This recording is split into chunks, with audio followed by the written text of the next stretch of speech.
Bueno, buenos días a todos, a todas, todes, ya que estamos en sexuación, hacer sexo. Bueno, eh, hoy pido disculpas por anticipado porque quizás la reunión sea un poco desordenada. Estoy con la valija, me voy de aquí directamente a unas jornadas en la ciudad de Córdoba. Así que la mañana del jueves que dedico a ordenar los materiales que voy pensando entre una reunión y la otra, quedó copada por el armado de la valija y otras cuestiones. Así que saldrá un poco más improvisada. De todos modos, tiene cierto orden. Eh, Empiezo por hacer una reseña, como siempre, de lo que trabajando antes para darle continuidad a lo que vamos planteando. Este, Hasta ahora, sobre todo, hemos vislumbrado, por decirlo así, la posibilidad de que los campos discursivos vinculados a las dos lógicas de la sexuación, lo que llamamos el todo con excepciones y no todo sin excepción, que esos campos discursivos produzcan efectos que distorsionen los que se esperarían de cada lógica si actuara cada una de ellas independientemente. Esto me parece que enriquece la discusión del problema de la sexuación. Y a partir de las últimas intervenciones de Marco Alfieri, que hoy avisó que no iba a poder estar con nosotros, vimos cómo el cuerpo, en función de lo que dice Lacan, se constituye en función del ideal del yo, ¿sí? Con su matema famoso de I mayúscula, de A mayúscula. Y como los ideales no son significantes sueltos que andan en el mundo, sino que están organizados en discurso, la constitución del cuerpo depende de formaciones discursivas que son las que sostienen esos ideales. Esto es una primera aproximación al problema de la sexuación y a los discursos contemporáneos sobre las cuestiones de la sexuación. Pero creo que vamos a poder ir más lejos porque les dije ya en la reunión anterior que debemos ampliar esto, porque la causalidad no se reduce a la identificación, primer punto, y porque debemos pensar la incidencia de más de un discurso sobre el cuerpo, no solo el discurso que sostiene a ese ideal, con las distorsiones que resultan cuando se componen dos o más discursos en cuerpo. Por eso dudamos de lo que dice Lacan en el sentido de que el complejo de castración inconsciente instale al sujeto, cita textual, en una posición inconsciente sin la cual no podría identificarse con el tipo ideal de su sexo. Porque existe ese tipo ideal. ¿Cuál sería?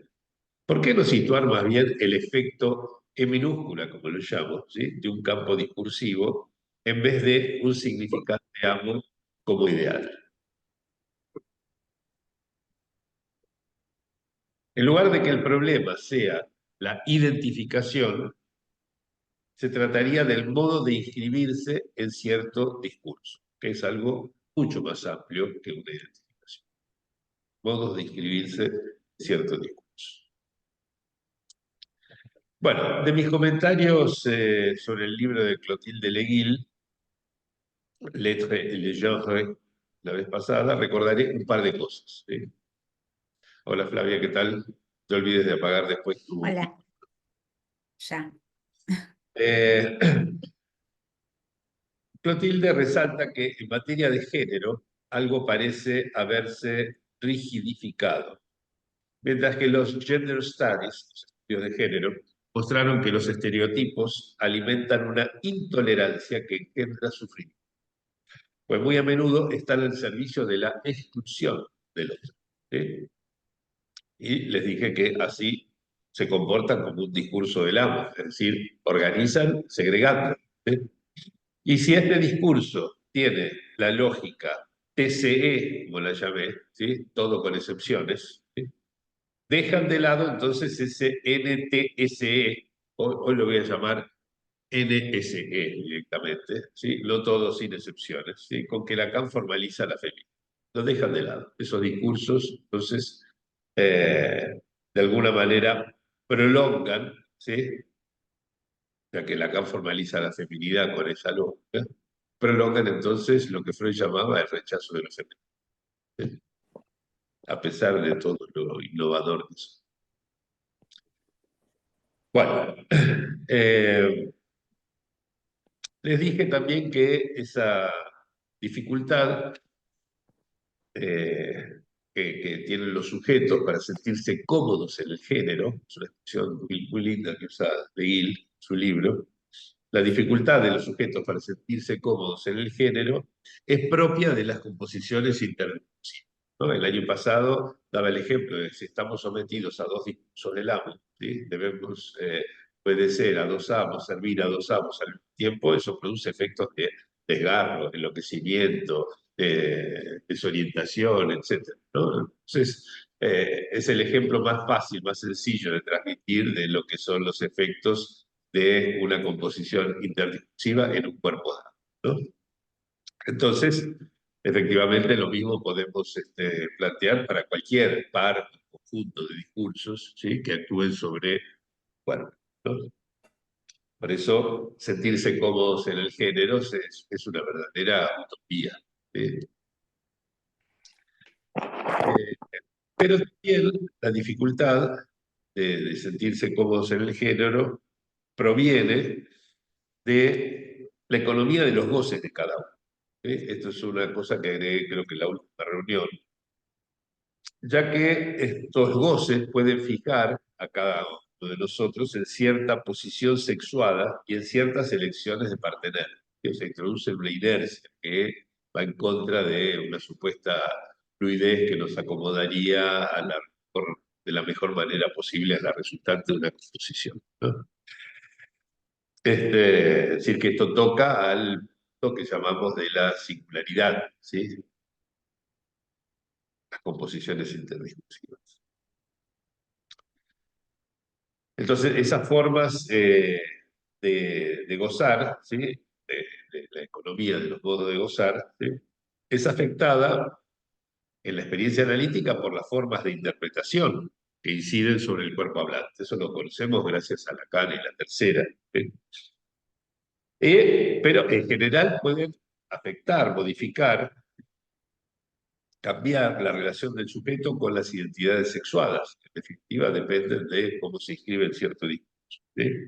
Con los tipos de elección de partener también, etc. Con lo cual, es impensable entonces que el análisis pueda reducir el malestar en el género, ¿no? Reducirlo a cero, por supuesto, porque siempre habrá composiciones de discursos que introducirán incomodidades irreductibles, ¿sí? Algo más que dice Leguil, siempre hay dificultades para identificarse con las normas de género, para ajustarse a los ideales del género, sea lo que fuera, ¿sí? Y esto nos confronta con una impotencia, ¿sí? Cierto malestar entonces toma la forma de la imposibilidad de ser un verdadero hombre o una verdadera mujer, ¿sí? Y por eso ella dice que nadie está exento de malestar ante el género, ¿sí? A lo cual agrego que la identificación, ¿sí? El ideal, es insuficiente para pensar el género, ¿sí? O sea, tenemos que pensarlo en términos de discursos en los cuales esos ideales están inscritos y las posibilidades de composición de esos discursos. Ella, Clotilde, agrega que para el psicoanálisis el género es del orden de una posición subjetiva y no es la única que sostiene esto, ¿sí? Pero yo pienso que eso, si bien estoy de acuerdo con ese punto, no basta, ¿sí? O sea, no se reduce a una posición subjetiva.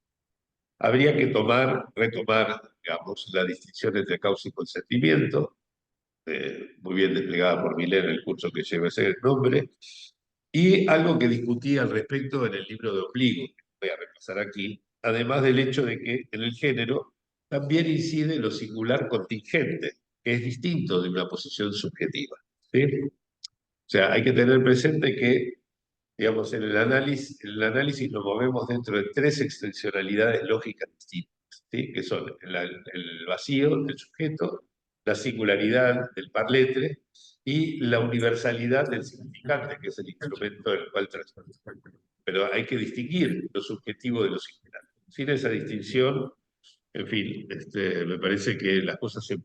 Entonces está bien decir que el género está relacionado con una posición subjetiva, pero es innegable que además está relacionado con la singularidad, ¿no? Con la respuesta singular al discurso en el cual el cuerpo está atrapado. ¿Sí? El género es entonces el modo en que el cuerpo es atrapado en discursos sexuales. ¿Sí? Así resumí un poco la ampliación que hice de lo que decía Hegel. Siempre hubo discursos que trataron de construir fronteras entre los grupos, ¿sí? Establecer una repartición, una distinción, ¿sí? Y muchos malestares nacen de ese forzamiento que apunta a erigir esas fronteras donde no las hay, ¿sí? Si bien hubo un cambio en el discurso general en nuestra época que, entre otras cosas, aflojó los carriles culturales que llevaban de una anatomía a una conducta, ¿sí? A un modo de comportarse, ¿sí? Según la diferencia sexual anatómica. Esos carriles y estereotipos, término clave de los estudios de género, no eran solamente fuente de angustia, sino que, como subraya muy bien Leguil, también pacificaban. Por lo tanto, la falta de esos carriles introduce nuevas formas de malestar y nuevas formas de la angustia. ¿Sí? Es decir, que la novedad no elimina el malestar, sino que le cambia la forma. ¿Sí? La diferencia sexual, además, es discursiva. ¿Sí? Esto es algo subrayado por Clotilde de Guil, por un autor anterior que ya cita mucho, que es un tal Laqueur. Y los discursos se componen entonces en los cuerpos atrapados en ellos, ¿sí? Con resultados que hacen que estén así, constituidos no solamente por identificaciones, que serían solo una parte de ese modo de estar tomados por los discursos, ¿no? La apropiación discursiva de los cuerpos sería, ¿sí?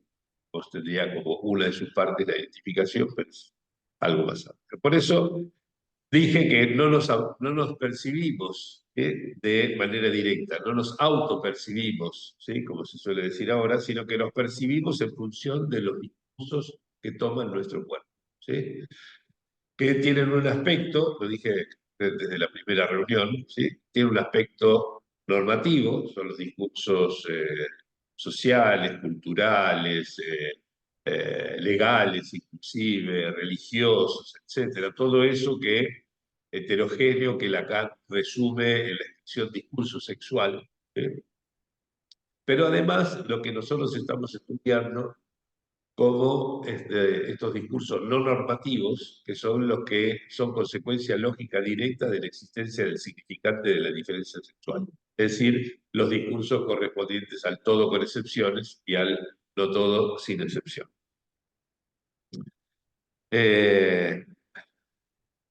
Clotilde Leguil se amplía algo que dice Lacan en el seminario 19, que es que hombre y mujer son significantes, que por lo tanto admiten significados diversos y que pueden cambiar con el tiempo, con la época, etc.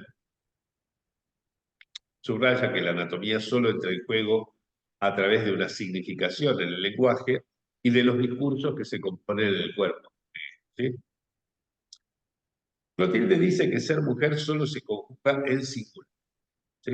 Y aquí es donde puse tal vez el único pero al desarrollo de Leguil, o tal vez digamos, de mayor peso de lo que vengo discutiendo, porque eso presupone que sabemos lo que son las mujeres. ¿Sí? Y que ser mujer implicaría estar del lado de la lógica del no todo sin excepción, ¿sí? Automáticamente. ¿Sí? Sin embargo, en ese libro que cité, Ligos, ya señalé que entre la mujer no existe y la mujer es no todo acocefálico, hay una divergencia. ¿Sí? Y me parece que conviene revisarlo, lo dije la vez pasada, y lo voy a hacer hoy. ¿Sí? Es decir, me traje unas páginas del libro ese ombligo, que ya tiene 5 añitos, lo van a encontrar, si lo tienen, en las páginas 71, 74, lo que voy a retomar, pero creo que vale la pena recordarlo para entender por qué, digamos, esta crítica no es vana, digamos. En su momento, fue un seminario que di aquí en León, traje la referencia de un libro de una junguiana contemporánea llamada Nicole Estés, y les dije que bastaba leer el primer capítulo de su libro, clásico, digamos, de mujeres que danzan, o creo que se llama algo así, no recuerdo la traducción, para notar que la psicología junguiana contemporánea no duda que existe una esencia femenina, ¿sí? Y piensa que esa esencia está definida por el arquetipo, Jung, ¿sí? El arquetipo de la mujer salvaje. Entonces, lo que discutiremos a continuación, digo, en los pliegos, ¿sí? Puede resumirse en la pregunta: ¿qué es lo que el psicoanálisis lacaniano tiene de junguiano? ¿Sí? Y se va a centrar en las implicancias de la famosa barra que supuestamente divide el lado y el otro de las fórmulas de la sexuación. ¿Ok? Hola Bernardo, ¿cómo estás? Te pido por favor que apagues el micrófono. ¿Qué tal? Eh, bien. Entonces, primero notemos que hay una discordancia entre la presentación de la fórmula siguiendo dos lados, entre comillas, ¿no? Masculino y femenino, y el aforismo correlativo de no hay relación sexual que afirma la mujer no existe. Ya que este último, ¿sí? La mujer no existe, designa la imposibilidad de cerrar el universo de las mujeres. ¿Sí? Es el no todo. ¿Sí? Y ello implica que no hay esencia femenina. ¿Sí? No podemos decir lo femenino es esto, o a la inversa, esto es femenino. ¿Sí? Al revés de lo que sostiene el junguismo, que cree que existe una esencia de femenino y que es lo que definen como el arquetipo mujer salvaje. Si hubiera una esencia de lo femenino, sería eh, posible definir por intención, es decir, conceptualmente, ¿sí? Intención con ese, ¿no? Conceptualmente, ¿sí? La clase de la mujer. ¿Sí? Habría un concepto de lo femenino y eso permitiría definir la clase de la mujer. Porque habría un atributo cuya verificación en un ser hablante permitiría afirmar es una mujer y cuya falta permitiría afirmar no es una mujer. ¿No? Se reparte, ¿sí? Lo que es mujer, lo que no es mujer. Así, el conjunto de los seres hablantes podría dividirse en dos clases bien definidas, mutuamente excluyentes, una de las cuales sería la de las mujeres. Y por lo tanto, cabría afirmar que la mujer existe, ¿sí? Porque podría formar el todo, ¿sí? De las mujeres. ¿Ok? Con las excepciones que serían todas aquellas respecto de las cuales, decimos, no se verifica que tenga el atributo de la feminidad. Entonces, la barra, esa barra con la que finalmente Lacan separa, en el seminario 20, el 19 no la pone esa barra, ¿no? El 20, ¿sí? Separa el lado masculino y el lado femenino de la fórmula de la sexuación. ¿No es entonces, me pregunto yo, en un libro llamado Ombligos, no es entonces un ombligo similar al de la metáfora materna? Yo ahí llamo ombligo a varias cosas en este libro, ¿no? Pero ombligos son concesiones hechas al público con fines de transmisión de algo, ¿sí? Con los ombligos pintados en Adán y Eva en las iglesias, ¿sí? Bueno, eso lo discutí, no lo voy a ampliar. Pero entonces, esa barrita que separa, ¿sí? De un lado y del otro, ¿sí? La lógica de la sexuación, ¿sí? No es un ombligo, ¿sí? Hecho por Lacan, pintado por Lacan, es decir, una concesión hecha para guiar los espíritus en un terreno oscuro, y cuyo paradójico efecto es el de extraviarnos. ¿Sí? O sea, nos introduce más bien un extra. ¿Sí? ¿No contradice la existencia de la mujer, al igual que la contradice toda apelación a lo femenino en calidad de tal? Si decimos que existe lo femenino, tenemos la esencia. ¿Sí? Como cuando se habla de goce femenino, por ejemplo, ¿sí? De posiciones femeninas del ser o de super yo femenino, para dar solamente algunos ejemplos bastante difíciles. ¿Sí? Esa barra vertical parece en última instancia una forma de seguir coqueteando con la idea de que existe algo propio de la mujer de manera universal. Escucho las críticas, si quieren decir respecto de esto, ¿no? Por ahora sigo convencido de que hay que elegir, ¿sí? Entre la barra vertical y la mujer no existe. ¿Sí? Esa creencia de que hay algo propio de la mujer de manera universal, digo yo, es la creencia que en cierto sentido travestis y drag queens explotan en el otro. Yo no había leído el libro de Martí entonces, pero coincide exactamente con algo que plantea a lo largo de capítulos enteros Eric Martí en su libro sobre el sexo de los modernos. ¿Sí? Esa creencia entonces de que hay algo propio de la mujer de manera universal es explotada entonces por travestis y drag queens, ¿sí? Y es la misma que padecen los transexuales y todos aquellos que participan de la certeza de sentirse mujeres. ¿Eh? Basols señaló este problema al decir que, cito textualmente extenso, digamos, porque está muy bueno, dice, no hay definitivamente frontera sexual. ¿Sí? Es otro modo de decir que no hay relación sexual. El espacio entre los dos sexos es un espacio sin fronteras y sin reciprocidad.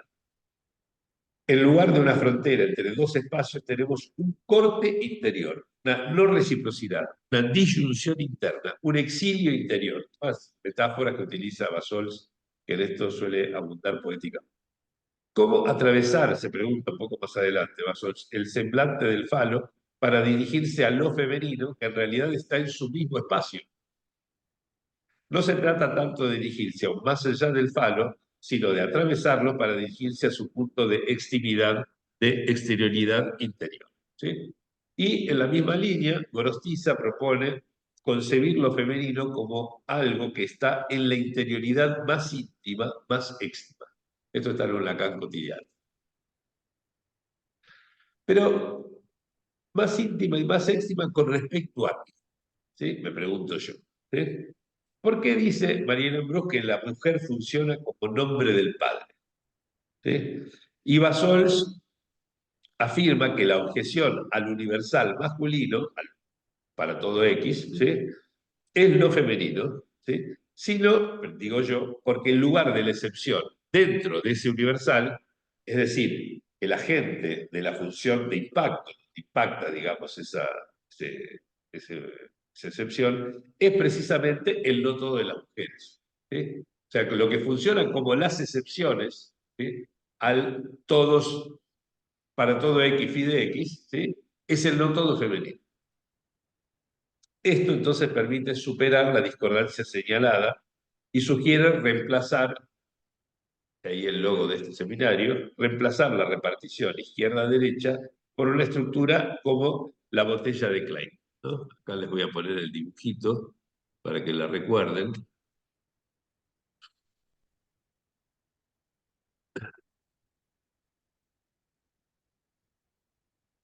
A ver. Bueno, creo que ahí la pueden ver bien. Ahí está, ¿no? Entonces, decía, es mejor reemplazar la repartición izquierda-derecha, ¿sí? Con esa barrita vertical, ¿sí? Por una superficie unilateral cerrada, como es la botella de Klein, ¿sí? En la que el punto de inconsistencia del para todo está dado por el no todo.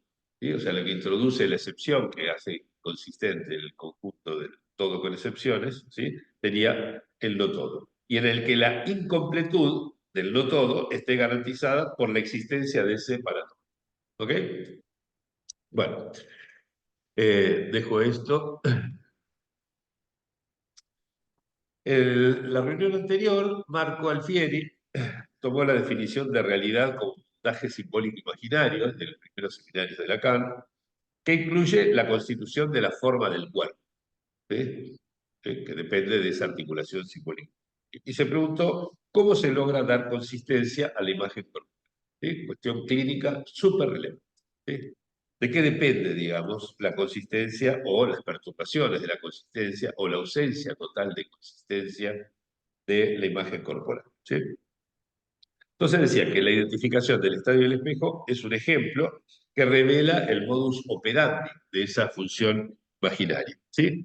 Pero la identificación siempre está entramada en discursos, ¿sí? Y por lo tanto allí interviene no solamente la función imaginaria, que aglutina, ¿no? Y que redondea formas, sino que interviene también la función simbólica, ¿sí? Con sus diferencias, sus encastres, etc. ¿Sí? Esta organización discursiva, en la cual la identificación es solo una parte del asunto, ¿sí?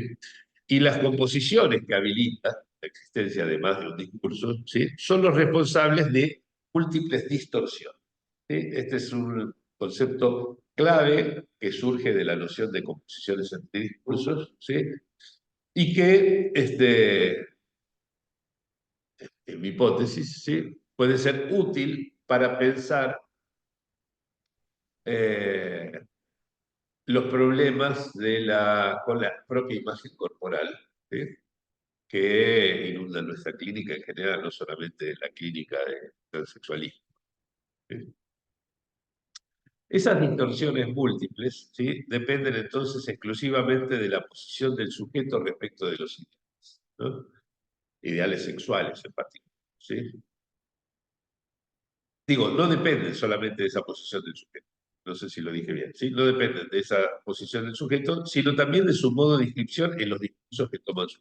¿No? Y esto significa que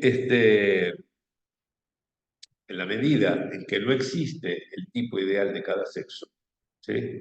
Y por lo tanto el problema que discutimos en Lacan de la identificación con ese tipo ideal resulta vacío, ¿sí? Más bien, lo que debemos pensar es los modos de inscripción del sujeto dentro de los distintos discursos sexuales que se componen en su cuerpo, sean normativos o no normativos, y,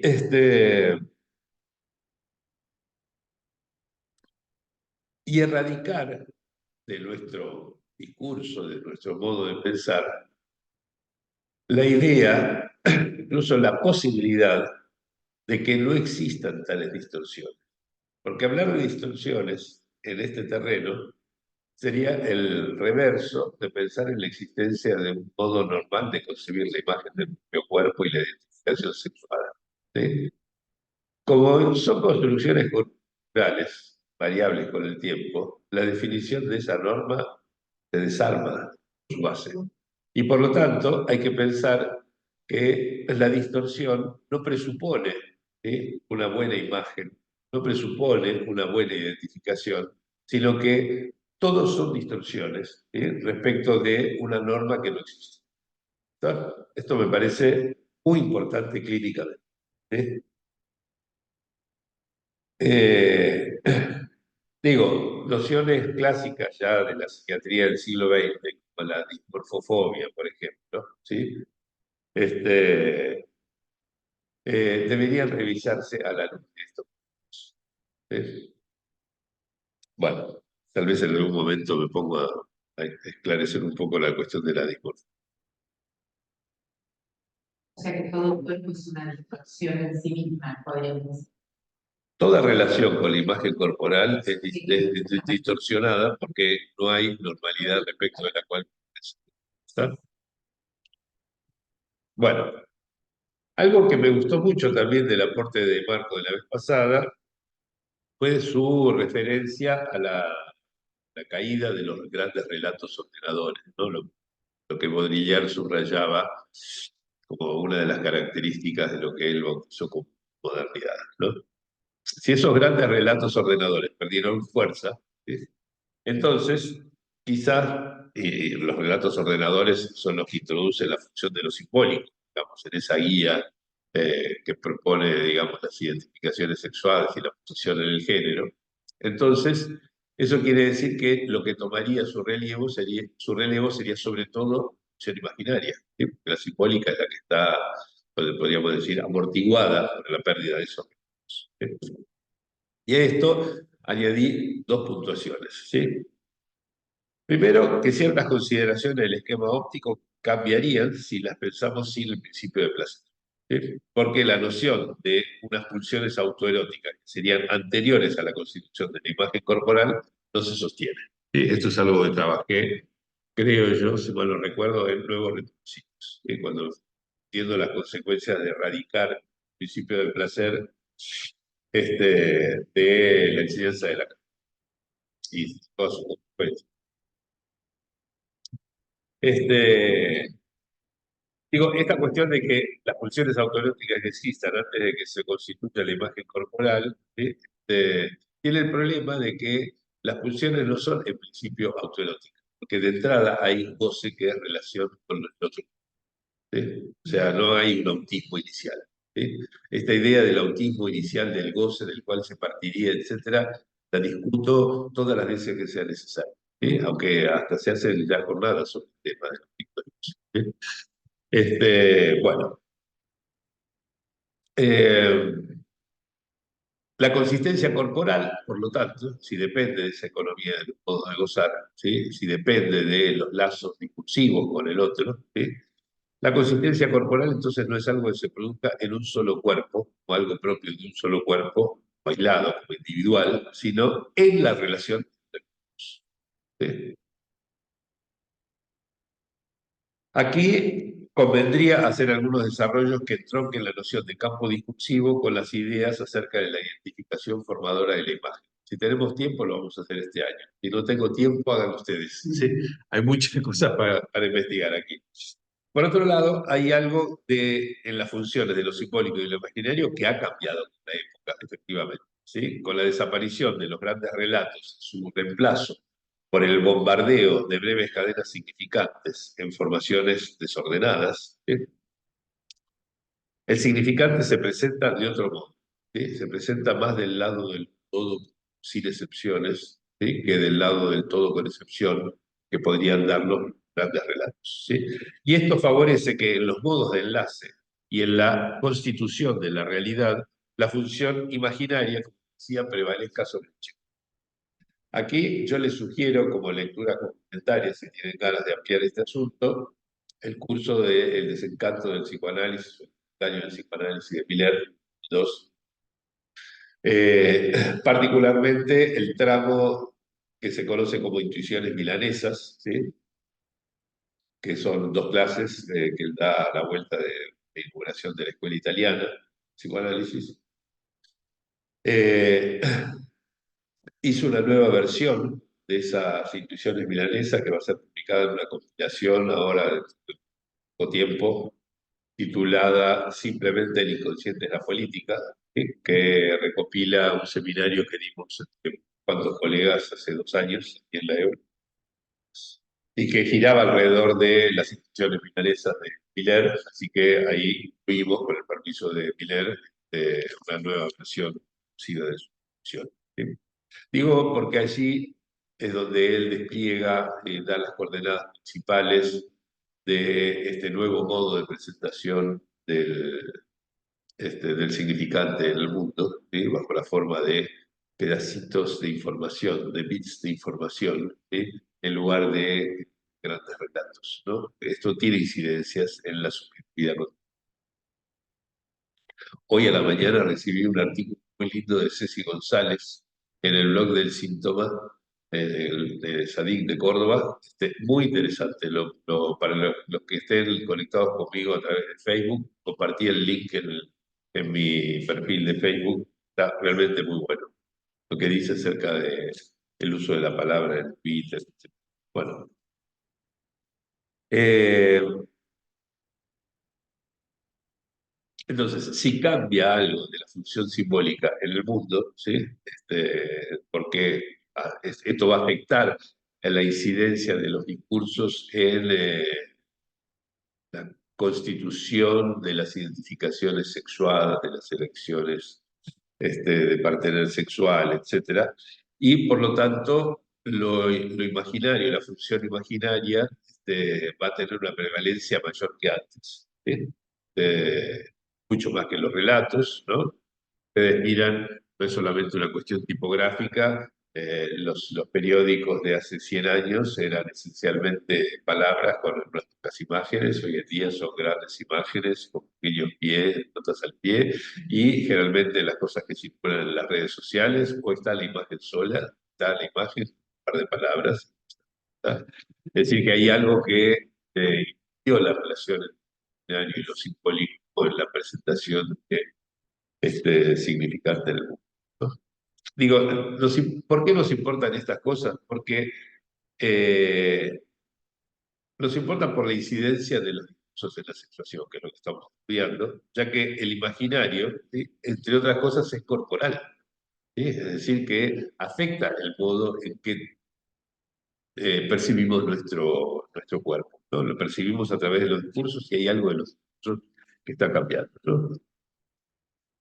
Y por eso me decidí hoy a introducir algunos comentarios sobre el libro de Martí, El sexo de los modernos. Que cuando empecé a leerlo me gustó, que después me entusiasmó y que al final volvió a... es un libro que vale la pena leer, ¿sí? Realmente vale la pena leer. El autor se leyó todo, ¿sí? Es un erudito con muchísima claridad, plantea los problemas que aborda, eh, da todas las referencias, ¿sí? A veces cada las páginas tienen más notas al pie que texto principal, de tan generoso que es con sus referencias, etcétera. Pero el problema de su gran erudición es que por momentos se mete en ramas tan alejadas del problema central, toca, que empieza a perderse el interés, que justamente es el problema central, que es la oposición entre los estudios de género norteamericanos y el pensamiento de lo neutro y todos los autores relacionados en Francia. Especialmente es el clásico cultural, Boca River cultural, que es París, Estados Unidos, ¿no es cierto?, reflejado en el pensamiento sobre el sexo. Y él, por supuesto, es un francés que lo escribe, tiene sus inclinaciones, tiene su corazoncito por el lado ese. Y entonces vamos a ver una anisotropía, como una desbalance, digamos, del aspecto crítico, por supuesto, del lado de Butler y Butler Ali, del lado estadounidense, y cierto calor con el que recibe el pensamiento de lo neutro, que es lo que está del lado, de este lado, de ese lado del Atlántico. Bueno, entonces el libro se llama El sexo de los modernos y tiene como subtítulo, entonces, Pensamiento de lo neutro, francés es primero, y Teoría del género, Yankees de Blues, ¿sí? Salió en Manantial hace un par de años, su traducción, y fue un libro muy calurosamente elogiado y acogido por Miller, que entrevistó a Martí, le pueden encontrar la entrevista en YouTube, en el canal de La Cantera. Bueno,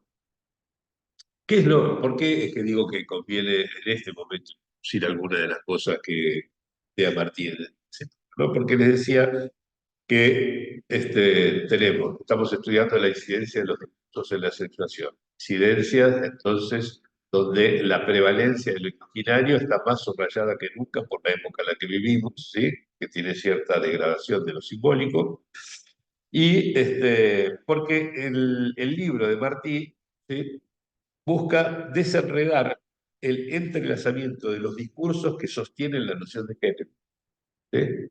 Entonces, se ubica en la misma dimensión que nosotros, los discursos, ¿sí?, en el nivel de la sexuación, ¿sí?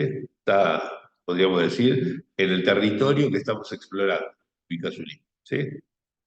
Pero además dice, eso lo dice en la página 18, pero mucho más adelante, en la 144, dice que se centra su estudio, su planteo, en la imagen, ¿sí? Que es el lugar, dice, de las grandes tensiones entre las diferentes interpretaciones del sexo y el... Me encantó. ¿Sí? Habría que hacer un seminario íntegro, dedicarlo a elucidar esa frase, ¿sí? En fin, muy rica, que se podría desplegar. En un momento, muy al principio, en página 28, subraya cierta desatención de Lacan a la cuestión de la identidad de género, que Lacan, sin embargo, menciona en su seminario 18, ¿sí? De un discurso que no fuera de eso. ¿Sí? Si quieren, lean a Lacan, las páginas son la 29 a la 31 del seminario 18, ¿sí? Donde Lacan habla de la identidad de género. Y dice Martín, cuando comenta esas páginas de Lacan, que Lacan no se interesa en la oposición sexo-género, que está, sin embargo, ligada a la eterna obsesión humana por la diferencia sexual anatómica. Me encantó esto. La eterna obsesión humana por la diferencia sexual anatómica y las identificaciones simbólicas equívocas, ¿no? Lo de las significaciones también está vinculado con la imagen, no es solamente algo simbólico, ¿no? Por ejemplo, el travesti, transexual, significaciones simbólicas equívocas. Bueno, entonces les traje un resumen de esas tres paginitas de Lacan que les cité para que vean qué es lo que está comentando Martí allí, ¿sí? En resumen, dice Lacan que hay un mundo entre la sexualidad biológica y lo que Freud, a pesar de sus traspiés, dice sobre el inconsciente y que concierne a las relaciones entre el hombre y la mujer, ¿no? Primer punto, ¿sí? O sea, subraya los traspiés de Freud, ¿sí? Pero dice, de todos modos, lo que dice Freud acerca de el inconsciente, ¿sí?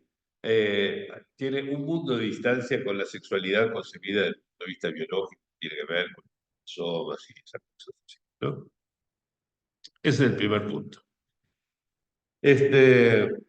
Luego hace una mención del libro de Stoller, Sex and Gender, ¿sí? Sexo y género, ¿no? Que es el que introduce justamente ese binario que luego iba a ser historia, ¿sí? Este, no lo introduce él, digamos, lo despliega, ¿sí? Sobre todo por la presentación de muchos casos. Lacan elogia la calidad de la presentación de los casos, ¿sí?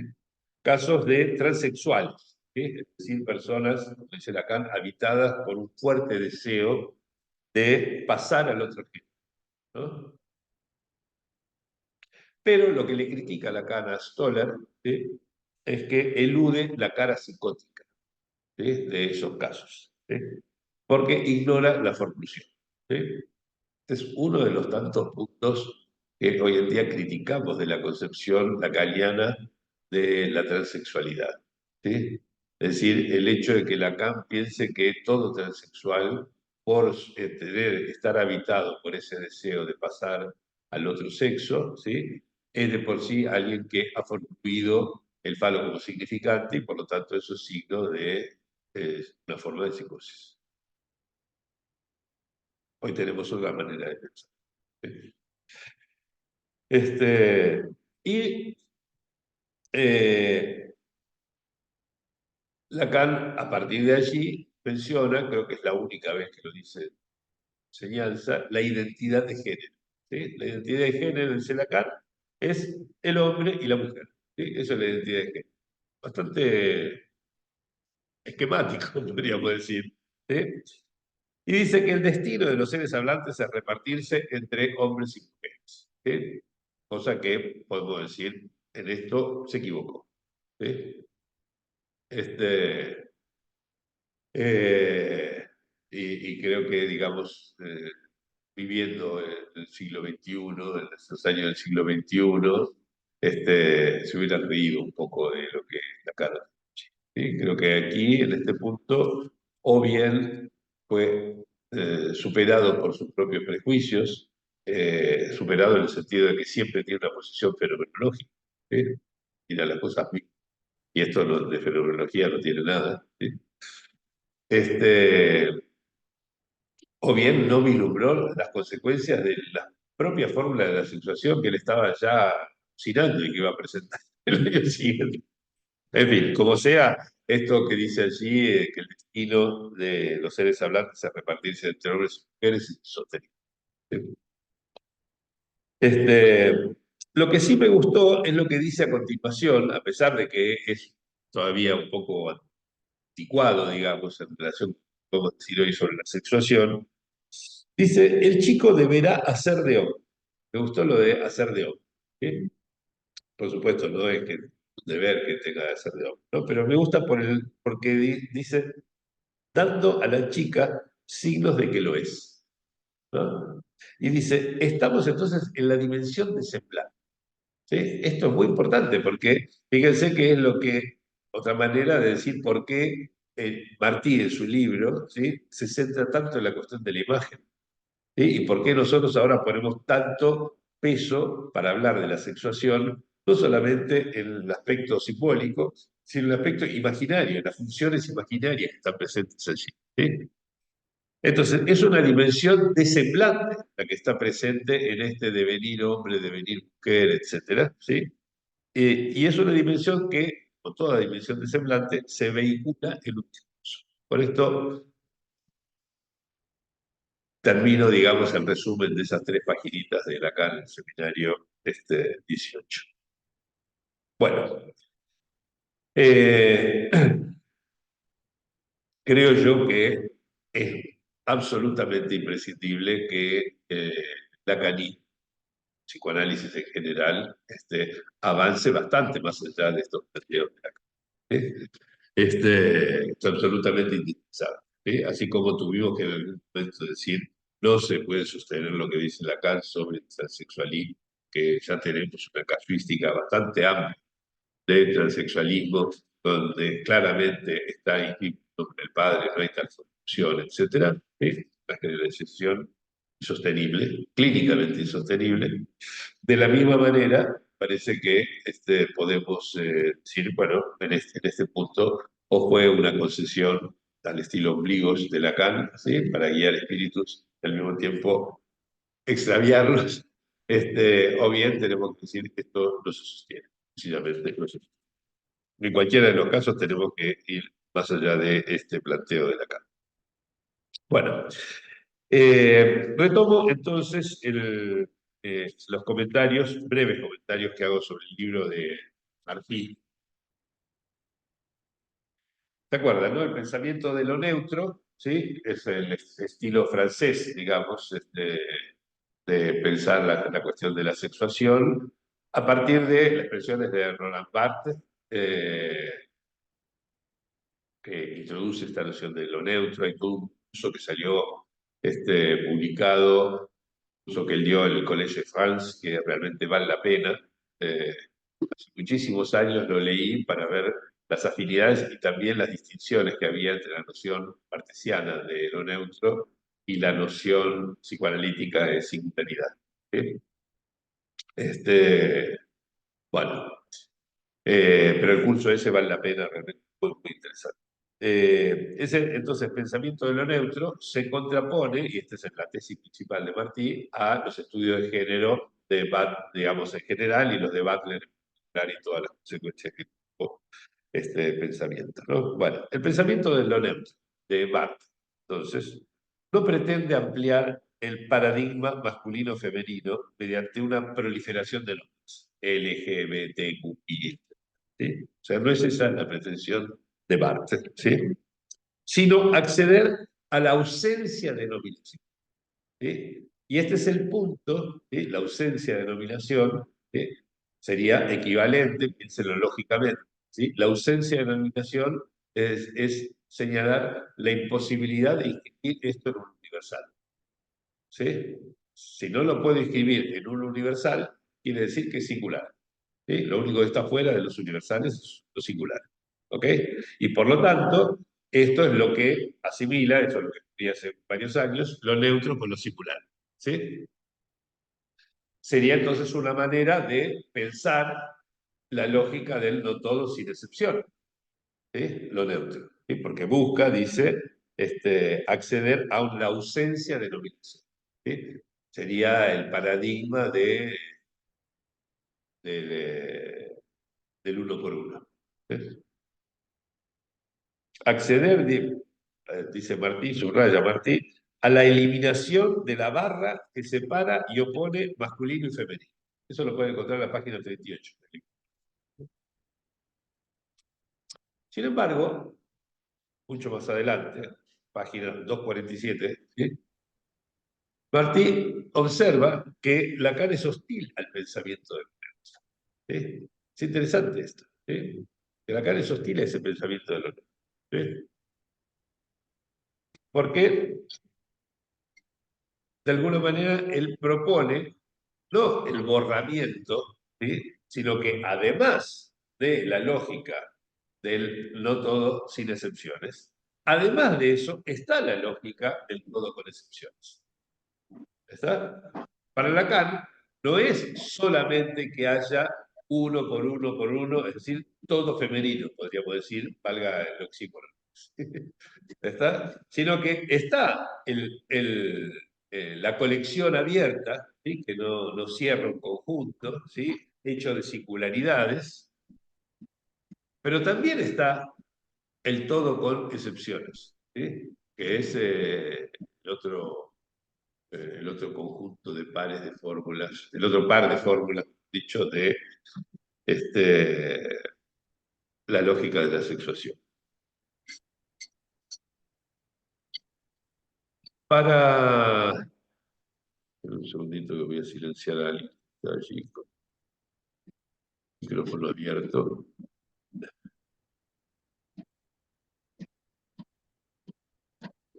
Ahí está. Bueno, decía,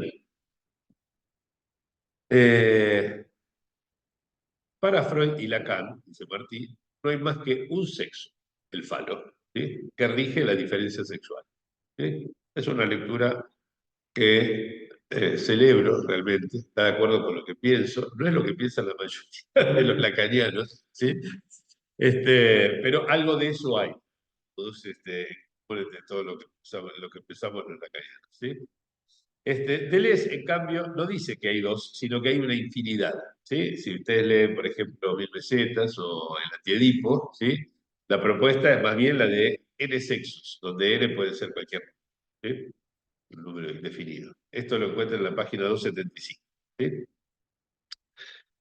Lo que me gusta mucho de la continuación que le da esto Martí, una de las mejores páginas del libro para mí, es la página 282, ¿sí? Donde dice que los sexos, o sea, masculino, femenino, ¿sí? Los sexos tienen un poder simbólico muy débil si se los compara con la castración. ¿Sí? O sea, con el significante de la diferencia. Esto me pareció excelente, porque ustedes recuerdan que al principio me detuve bastante en marcar la distancia que separa hablar de diferencia entre los sexos y diferencia sexual. ¿Sí? Diferencia entre los sexos presupone que hay sexos, se supone que hay dos y que, por lo tanto, hay diferencias entre ambos. ¿Sí? Mientras que diferencia sexual es acorde con la lógica de la botella de crema. ¿Sí?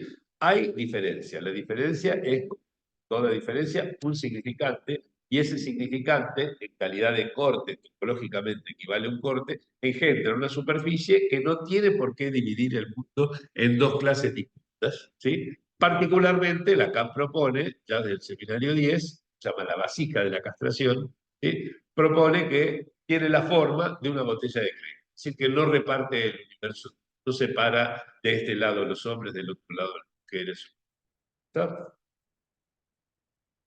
Entonces retomo lo que dice Martín. Dice, los sexos, masculino y femenino, tienen un poder simbólico muy débil si se los compara con la castración, verdadero núcleo organizador de las identidades. ¿Sí? Pero dice, no a la manera normativa de las identificaciones con los modelos, que es como lo piensan, por ejemplo, los los estudios de género, ¿sí? Los estereotipos de género, ¿no? Que tendrían ese carácter coercitivo, ¿sí? ¿No? Que me encorsetan la fluidez de poder pasar de una identificación sexual a otra o de no tener ninguna identificación o lo que sea, ¿sí? Entonces, no de esa manera, ¿sí? La castración no incide de esa manera, ¿sí? Sino, dice, de conformidad con la ley libidinal del deseo en lo que éste tiene de desorganizado. Me encantó.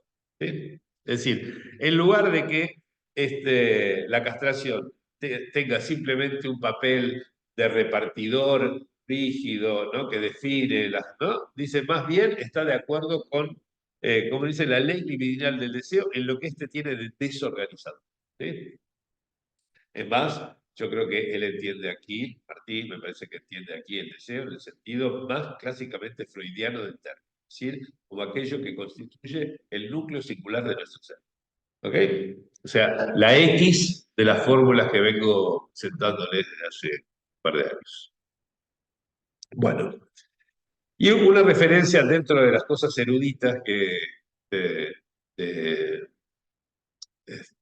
Martí en su libro, ¿sí? Hay una que sí que quiero poner sobre el tapete porque está en línea con otros aspectos de la misma cuestión subrayados por Clotilde Leguil y que les transmití en reuniones anteriores. Que es que la oposición masculino-femenino es tardía en las lenguas europeas. De modo que la aparición de la diferencia sexual es tardía, secundaria, historizable. ¿Sí? Y dice, esto confirma el carácter cultural e histórico del privilegio que nuestra cultura atribuye a esa diferencia. Esto lo pueden encontrar en páginas 301. Bueno, termino con esto. De las 500 y pico de páginas que tiene el libro de Martí, me parece lo más jugoso, se puede resumir en este que les dije aquí. Obviamente que tiene mil derivaciones y que puede ser útil para otros estudios. El libro realmente es recomendable, ¿sí? Pero tiene este problema. Su limitación me parece que es la falta de limitación. Bueno, eh, hay algunas cositas más del libro de Martí que nos van a ser útiles para pensar las identidades en particular. ¿Sí? Las voy a plantear ahora para ya resumir todo lo del libro de Martí que más adelante voy a utilizar. Que es el hecho de que Butler, eso lo explicita bastante bien, Butler parece experimentar una especie de rechazo de las singularidades, ¿sí? O sea, de todo lo que hace de cada uno de nosotros un ser único. Claro, ella tiene, sobre todo, digamos, una intención social de mover algo a nivel político, ¿no? De cambiar algo en el mundo, de hacer una acción. Por supuesto, pensar en la singularidad es algo a contramano, digamos, ¿sí? A diferencia de lo que nos ocurre en el discurso analítico, que es nuestra guía, ¿sí? Por eso es que allí podemos pensar siempre una relación entre la teoría de género, Butler y otros, y las concepciones que tenemos en el psicoanálisis, ¿no? Digamos, algo así no por las concepciones en sí, sino por las orientaciones de las consecuencias. ¿Sí? Entonces, dice Martí que Butler rechaza esas singularidades demasiado estrechas, ¿sí? Y ese rechazo lleva a síntesis demasiado masivas, ¿sí? Que procuran no excluir, ¿no? En la medida de lo posible, no excluir nada, ¿no? Sumar comunidades, ¿no? Y dice, concluye, digamos, Martí diciendo que el gran crimen es la subjetividad, ¿sí? Yo diría singularidad, corregiría en este punto, pero se entiende lo que quiere decir, ¿sí? Me parece muy bien el subrayado también de Martí el hecho de que el movimiento LGBT vehicula lógicas de exclusión, ¿no? Y da ejemplos, ¿no? De cómo tiene, digamos, incidencias de exclusión, ¿sí? Y es por eso mismo que Butler se da cuenta de esto. Y hay unos volantazos en la obra de Butler penales, digamos, en relación con esto. Butler se lanza a exorcizar todo riesgo de discriminación, ¿sí? Adoptando, dice Martí, un ecumenismo ilimitado y evitando que se multipliquen las posiciones subjetivas, ya que éstas están sometidas a la lógica de la exclusión, ¿sí? O sea, posiciones subjetivas se definen en relación a un punto, todo, ¿no? Esto está en las páginas 229-30 y lo que les dije antes sobre el rechazo de las singularidades está en la 138.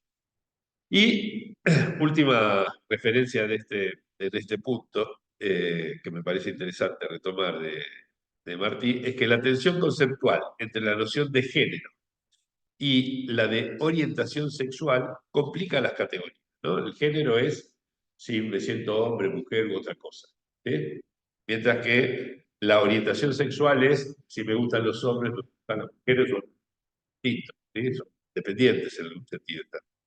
¿Sí? Pero dice, la tensión conceptual entre ambas cosas, dice, complica las categorías en estos estudios de género. Por ejemplo, la T de transexual, la serie LGBT, ¿sí? Es heterogénea respecto de las letras precedentes, ¿sí? Porque la L es de lesbianas, la G es de gays, la B es de bisexuales, o sea que son orientaciones sexuales, ¿sí? Mientras que la T tiene que ver con la noción de género, ¿sí? Es decir, soy mujer, soy hombre, digamos, ¿no? Digamos, no necesariamente ser transexual implica ser gay o ser lesbiana o ser sexual o lo que sea, ¿sí? Bueno, este es un punto que me parece importante, ¿sí? Porque, como yo les planteé, el discurso clásico, antiguo, que organizó la humanidad desde los siglos imperiales hasta más o menos recientemente, ¿sí? Tiene un punto donde equipara, ¿sí? Más bien solidariza la identificación sexuada y la orientación sexual, ¿sí? O sea, si soy hombre, deben gustarme las mujeres; si soy mujer, deben gustarme los hombres, ¿no? Van sólidamente, ¿no? Estos deslizamientos entre una cosa y la otra, que son problemas independientes, introducen tensiones, pero que introducen tensiones incluso dentro de los LGBT, etcétera, y por lo tanto también los estudios que se abocan a eso. Bueno, hay páginas y páginas y páginas del libro de Martín destinadas a contraponer la función del travesti en los estudios de género y del travesti en el pensamiento de los niños, ¿sí? De todas esas páginas voy a traerles solo 4 renglones, ¿sí? La importancia de leerlas está bien por el hecho de que el travesti, digamos, introduce una función de semblante, ¿sí? Y el semblante en estas cuestiones es clave, ¿sí? Porque venimos discutiendo. Pero tal vez es un poco excesivo dedicarle un centenar de páginas al estudio de las funciones diferenciales que tiene el travesti a un lado y al otro lado del Atlántico en cuanto al pensamiento sobre el sexo, ¿sí? La figura del travesti, dice Martí, perturba la oposición masculino-femenina, el protagonismo de la mujer natural, entre comillas, y en general el protagonismo del sexo, ¿sí? O sea, rompe con la idea de una naturalidad del sexo, ¿sí? Y de una naturalidad de la oposición masculino-femenina, ¿sí? Estas son las páginas 147-48. Disimula lo masculino para resaltarlo, en el caso del drag queen, que es lo que estudia en Estados Unidos sobre todo, ¿sí? O bien para hacer que el sexo esté ausente, o sea, desmantelar la existencia del sexo. Esto es el travesti kabuki, el que estudia Roland Barthes en Francia, ¿sí? Esto lo encuentran en las páginas 164 y siguiente. Y lo último es que el travesti, además, ahora la atención a los niveles que decía recién, el travesti además borra la frontera entre heterosexual y homosexual, ¿sí? O sea, un hombre, ¿sí? Un hombre que gusta de travestis hombres, es decir, que biológicamente son hombres pero se visten de mujeres, ¿sí? ¿Es homosexual, bisexual, heterosexual? ¿Qué es? ¿No? O sea, introduce ahí una perturbación en el género que vale la pena interrogar, ¿sí? Bueno, con esto concluyo entonces los comentarios del libro de Martí y antes de pasar a lo siguiente, que voy a poner una pantallita ahora enseguida, les comento mi gran novedad editorial, que es que salió el librito de discursos que atrapan cuerpos. Le voy a hacer propaganda, no solamente para que lo compren, porque el editor muy generoso me dice, hace que se vendan, no te preocupes. No, es, digo fuera de broma. No lo digo, no lo recomiendo en general, sino en particular porque resumo en este año cosas que desplegué durante un año y que publiqué en este libro, ¿sí?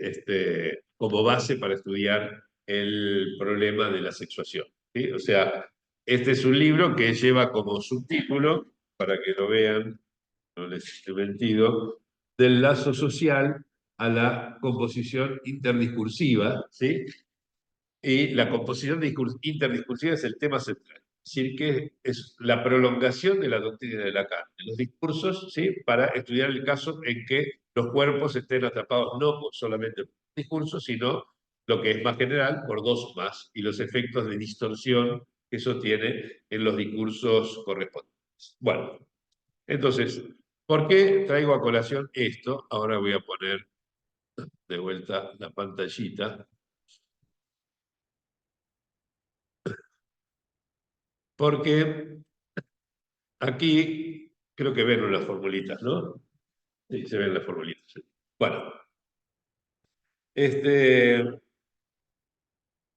en esas fórmulas se condensan, por así decirlo, los desarrollos del primer renglón, que son los de Lacan, con los desarrollos de composiciones, de interacciones discursivas, mejor dicho, que son los del segundo renglón, que es lo que trabajamos el año pasado, y el último renglón, el de abajo de todos, ¿sí? Con las composiciones entre discursos. ¿Sí? Voy a explicitarlo. ¿Cómo puedo hacer para dar esto?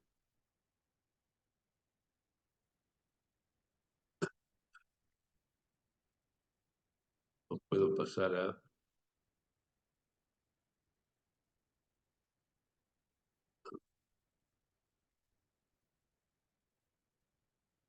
Ahí está.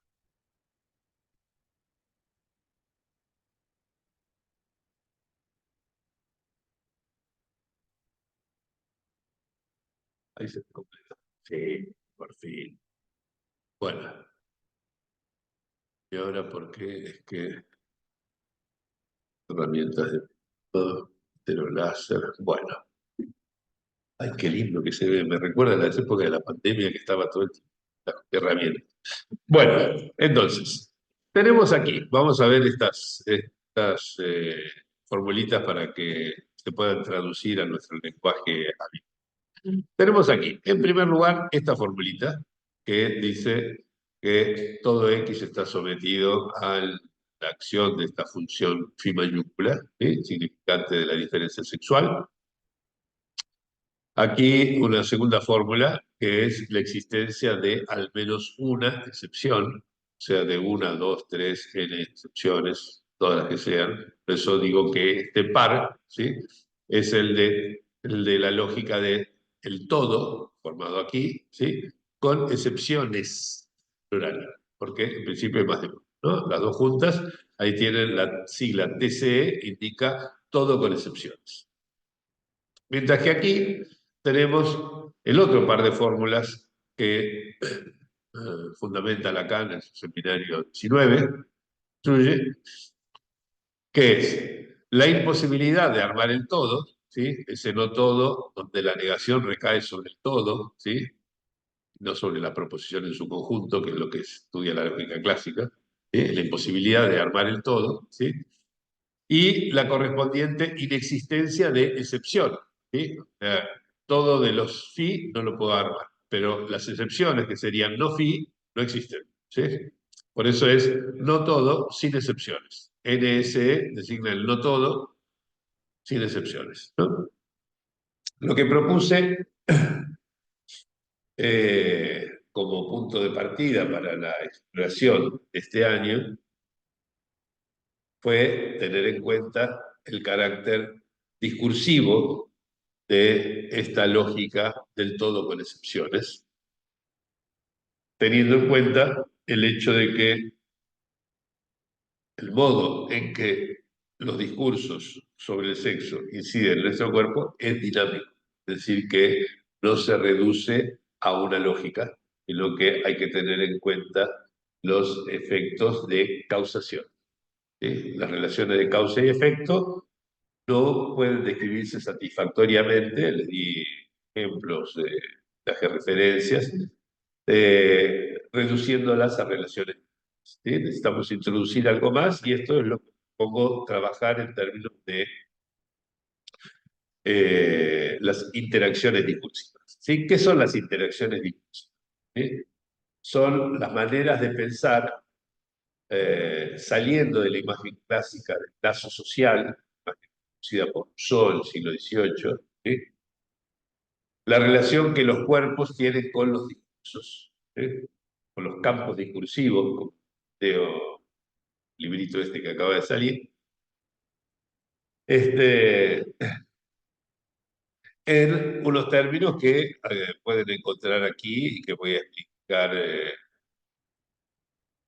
detalle nuevamente. ¿Sí? Esta letra C, que tiene un subíndice TCE, ¿sí?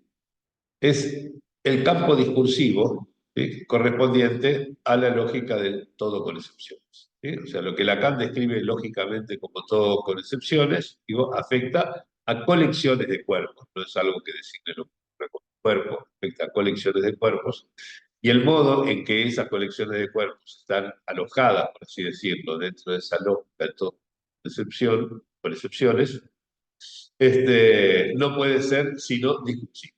¿Sí? Por lo tanto, tenemos un campo discursivo correspondiente a la lógica del todo con excepciones. ¿Está claro hasta ahí?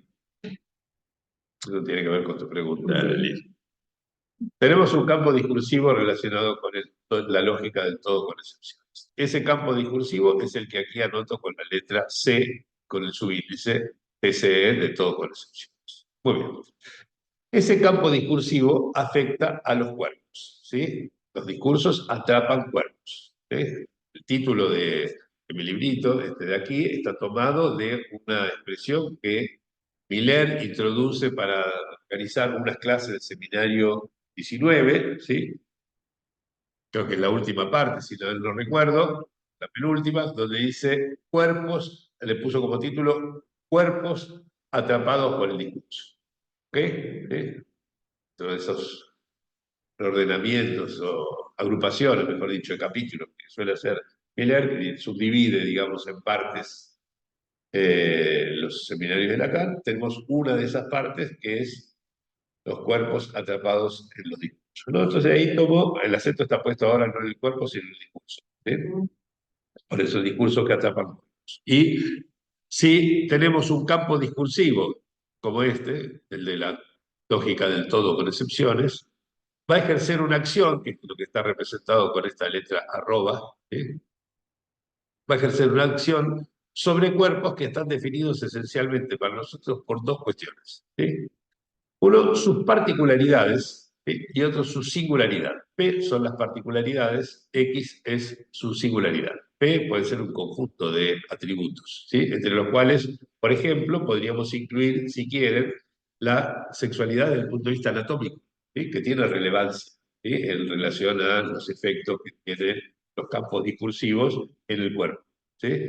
No es lo mismo, digamos, recibir el impacto de cierto discurso cuando uno nace con un sexo biológico viril que cuando uno nace con sexo biológico de hembra.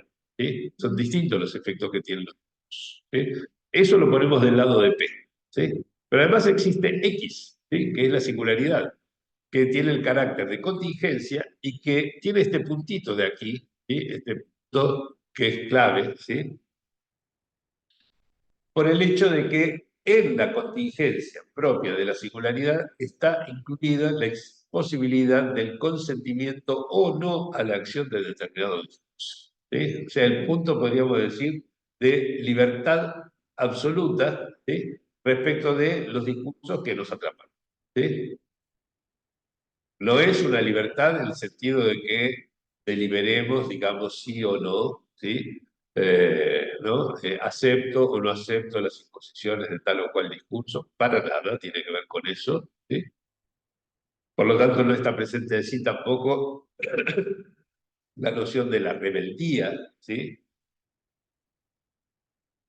Que es un asunto del yo, que es una posición, digamos, política, por decir incluso. sino que define a un cuerpo hablante como producto de la existencia de cierto consentimiento o de la inexistencia de tal consentimiento. ¿Sí? Para entender la lógica esta, está insuperable el libro Causa y Consentimiento. ¿Sí? Nunca me voy a cansar de recomendar. Es lo mejor que ha producido Miller en su vida para mí. ¿Sí? Bueno, entonces, tenemos ya más o menos definido qué es este campo discursivo C, campo discursivo del todo con excepciones, la acción arroba que ejerce sobre un cuerpo definido por particularidades P y por una singularidad X. ¿Ok? Este es entonces, en este nivel, debajo de la flecha, ¿sí? Tenemos el nivel, podríamos decir, dinámico, correspondiente al nivel lógico de un par de fórmulas de Lacan. ¿Sí? Lo mismo podemos decir del otro lado de la fórmula de sexuación, ¿no? Que ya dije de dos lados, ¿sí? El otro par, ¿sí? El de no todos sin excepciones, NSE, todos sin excepción. Tenemos un campo discursivo correspondiente a la lógica del no todos sin excepciones. ¿Sí? Ese campo discursivo ejerce una acción sobre cuerpos que tienen particularidades P y singularidad X. ¿Sí? Y producen, la flechita es la relación causa-efecto. ¿Sí? Sobre esa causa produce un efecto E, ¿sí? Que en este caso es el efecto del campo todo con excepciones y en este otro caso es el efecto del campo del no todo sin excepción. ¿Ok?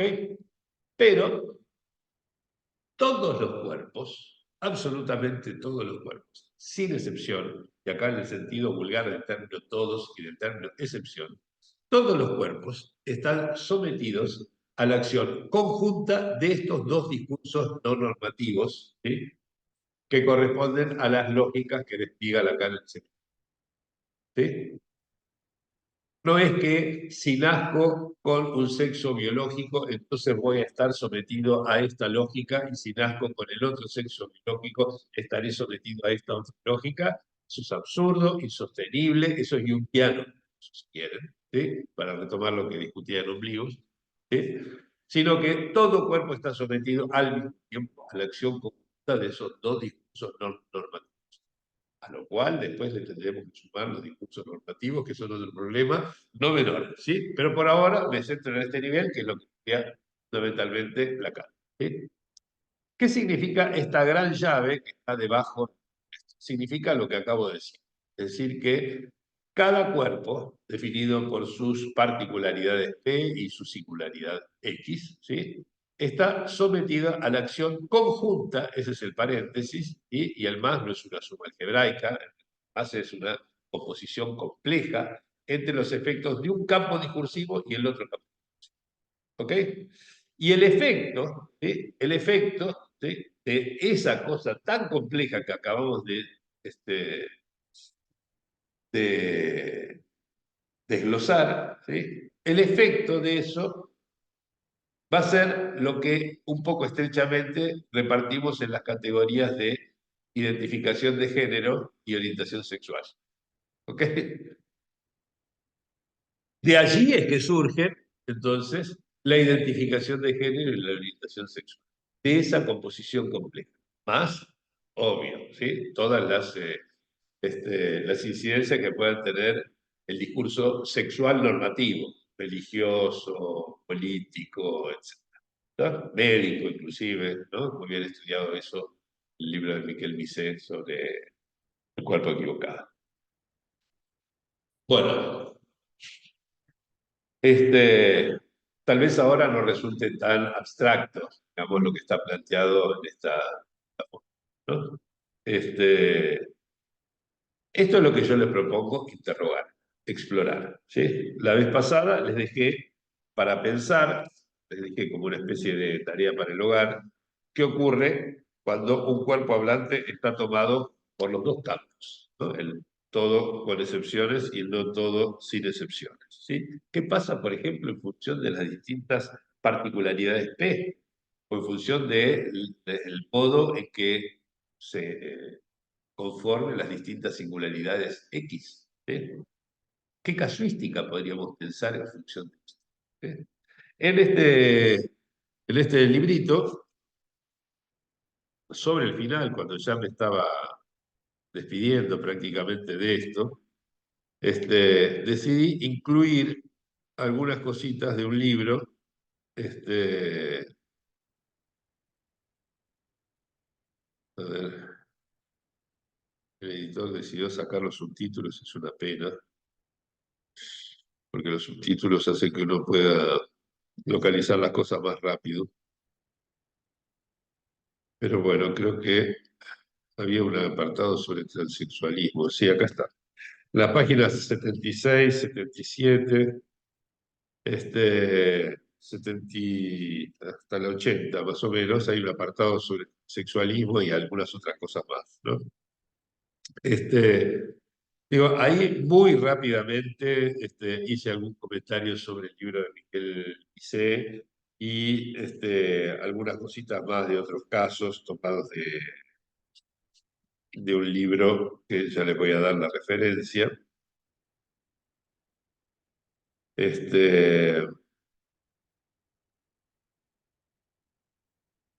Es una compilación hecha por Miller y otros de una conversación clínica eh, que se llama... Ah, ya salió en castellano. Bueno, en ese entonces no estaba. La solución trans. Ahora está en castellano. Sí, también. Lo pueden conseguir allí. Tomé algunos casos discutidos en la solución trans muy rápidamente. Los podría retomar y discutir un poco más con más amplitud ahora que tenemos tiempo. ¿Sí? Pero bueno, en definitiva, lo que les propuse la vez pasada lo pueden pensar, si quieren, digamos, si les resulta útil, a partir del formalismo que está resumido en esta pantallita. ¿Sí? Y lo último que quiero mencionar es que también les dejé como sugerencia ver si se les ocurre la invención de un mito que sea mejor que el mito, por supuesto, edípico, no sirve, está obsoleto, el de la horda primitiva, también, que excluye, por supuesto, a las mujeres, o sea, las toma solamente como objetos. Tendríamos que pensar algún mito que parta de la no relación sexual, que sea una manera de vislumbrar la no relación sexual y los aspectos que llamamos lógica de todo con excepciones y al mismo tiempo no todo sin excepción. Pero bueno, en fin, que no se me ocurrió todavía, lo dejo abierto, porque si no se me ocurre. Tenemos unos minutitos para conversar, así que si quieren, los que están aquí presentes o los que están a través del Zoom, pueden abrir sus micrófonos también y charlamos un rato.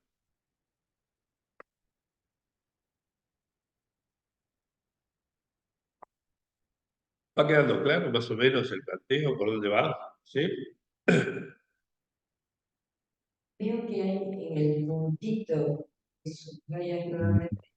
Sí. No sé si decir un larguecho, pero no, algo muy importante, eso de El consentimiento. consentimiento. Sí, Sí, sí, sí. Sí, sí. también. Sí, claro, por supuesto. Sí, sí. Es lo que permite pensar, digamos, el hecho de que no hay simplemente encorsetamiento por la acción de los estereotipos sexuales, que es el acento principal tomado por Patria y los géneros. ¿Sí? A ver, ¿alguien abrió el micrófono? Hablen directamente, porque yo no estoy mirando en la pantalla. ¿Qué tal? Buen día. Me quedé pensando algo también de la vez pasada cuando propusiste el ejercicio de pensar, de que inventemos algún relato mítico. No sé, debe haber mil cosas para pensar, pero se me ocurría que algo se podría incluir en ese texto mítico sería una referencia al tonel de las Danaides. Digo porque la otra vuelta leyendo el Seminario 17 releía la referencia a ese mito y me parecía que había algo de la imagen que evocaba el tonel de las Danaides que tiene que ver con lo que dibuja la botella de Klein, ¿no? Ah, sí, Digo, sí. Hay un viejo texto de Miller donde hace esa comparación, que creo que está presente en alguno de sus cursos. Lo voy a revisar, pero está buenísimo eso. Sí, tal vez podemos pensarlo por allí. Bueno, seguí pensándolo, a ver si se te ocurre de cómo darle una forma, una forma de mito. Digo, porque está presente el mito del tonel de las Danaides, ¿no? Que mencionás, pero cómo pensar a partir de allí la cuestión de la sexuación. Digámoslo un poco Claro, más, ¿no? Ampliarlo. claro. Fuga del sentido, nos dice Ana Yercián. Sí, me sonaba que era de ahí, pero no estaba seguro. Gracias. ¿Quién más? Flavia levantó la mano, ¿no? Ahí, Levante la mano sí, directamente. hay varias cosas. Por un lado, esta referencia que vos tomás de Basols en Ombligos, en tu libro. No recuerdo de qué texto de Basol la tomás, pero lo que sí recuerdo es que en su libro, que ya empezando por el título, bueno, nada, habría que ver, ¿no? La diferencia de los sexos, no dice entre los sexos, no existe en el inconsciente. Sí, Ahí equipara lo femenino, ¿no? Con la diferencia absoluta. sí, Bueno, están estas dos cuestiones. Por un lado, la referencia que vos tomás en Ombligos de Basols, que es muy acorde a tus desarrollos, pero por otro lado, postula lo femenino en este libro, en ese librito de sí. la Entonces, diferencia de los sexos. Y ahí hay una contradicción, me parece, sí, ¿no? a mí también me parece, sí, sí. Es que Nada. hay algo, sí, estoy de acuerdo, sí. Hay algo que revisar, insisto, digamos, ¿no? Entre dos planteos de Lacan, ¿sí? Varios planteos de Lacan, que no hay una coherencia perfecta, digamos, que hay como puntos en los cuales se traslapan y se contradicen nociones de Lacan ¿sí? Por ejemplo, la mujer no toda fálica es, ¿sí? Parece presuponer que sabemos lo que son las mujeres, ¿sí? Y que podríamos decir, si es femenino, entonces no todo fálico, por ejemplo, ¿sí? Pero no es lo mismo que plantear la mujer, tiene otro carácter, ¿sí? Bueno, en fin, o sea, ahí es como, así como Lacan hizo de Freud un jardín a la francesa, que dice que lo organizó, etcétera. Todavía hay algunas partecitas que están un poco, habría que desmalezar un poco mejor todavía del jardín que nos dejó Lacan. ¿Sí? Ya bastante prolijito está, pero creo que hay que explicarlo un poco más. ¿Querías agregar algo, Flavia? Sí, porque es una pregunta. ¿Por qué llamas no normativo a la lógica del todo con excepciones y el no todo sin excepción? ¿Por qué? Porque decís que son no normativas, ¿no? Ah, Y sí, lo normativo ubicás en los discursos de género, ¿no? O en el ideal, cómo debe ser el hombre, la mujer, el trans, no sé. claro, porque digo, son no normativas porque los discursos normativos siempre son solidarios de la existencia de un ideal. ¿Sí? Ajá, por el Es lado del decir, ideal. claro, lo ideal sería, por ejemplo, ser identificado al propio sexo biológico y heterosexual, por ejemplo, ¿no? Y si uno se aleja de eso, está alejado de la norma, ¿sí? Eso es lo normativo, ¿sí? Mientras que Lacan lo que hace es extraer las consecuencias lógicas que tiene la existencia de un significante de la diferencia, ¿sí? Y eso no presupone que haya ideales. Todos los ideales, de alguna manera, se van a alimentar de la existencia de la diferencia sexual y por lo tanto van a tener un componente fálico inexpugnable, digamos. ¿Sí? Pero no es la lógica de la sexuación la que introduce esos ideales. ¿Sí? Por lo tanto, no introduce ninguna normatividad. Son discursos no normativos las que organizan esa discusión. ¿Está? Buena pregunta, gracias. Bueno, eso. Sí, ¿qué más?